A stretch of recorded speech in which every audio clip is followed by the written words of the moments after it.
वृषणी वंशियों में मैं वासुदेव तेरा सखा, पांडवों में धनंजय अर्थात तू, मुनियों में वेद व्यास और कवियों में शुक्राचार्य कवि भी मैं ही हूं।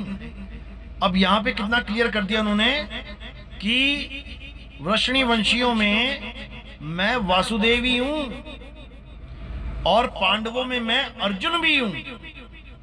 बताओ। और ये नकली तत्वज्ञानी केवल शरीरों को पकड़ के बैठे हैं।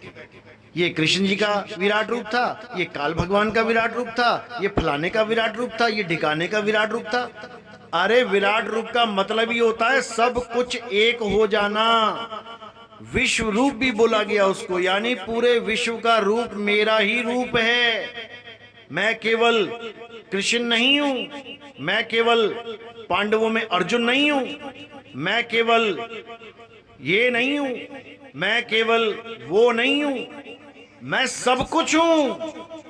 सब कुछ जो 10वें अध्याय में जिनके नाम लिखे गए हैं कि मैं अदिति के 12 पुत्रों में विष्णु, ज्योतियों में किरणों वाला सूर्य, नक्षत्रों में चंद्रमा, वेदों में सामवेद, देवों में इंद्र, इंद्रियों में मन, ये जितना कुछ बोला गया है ये यही समझाने के लिए बोला गया है कि सब कुछ मैं ही हूं।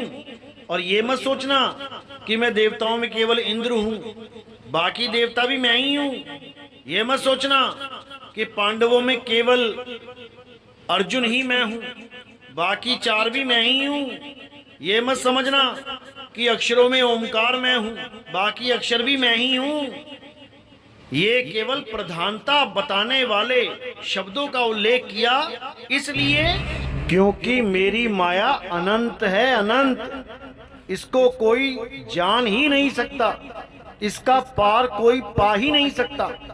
ये जो कुछ भी तुम्हें इस संसार में दिखाई दे रहा है ये सब मैं ही हूं। क्योंकि अध्याय 10-19वें श्लोक में यही बताया कि मैं सब कुछ हूं, लेकिन मैं तुम्हें प्रधानता में, यानी जो सबसे श्रेष्ठ रूप है मेरा, मैं उसके बारे में बताता हूं। वैसे मेरे विस्तार का अंत नहीं है, लेकिन सबसे श्रेष्ठ मैं किस रूप में विराजमान हूं ये अध्याय 10 में विस्तार से बताया गया।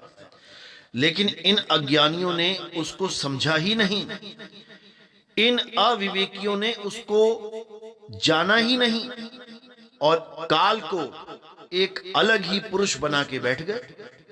गरीबदास जी महाराज ने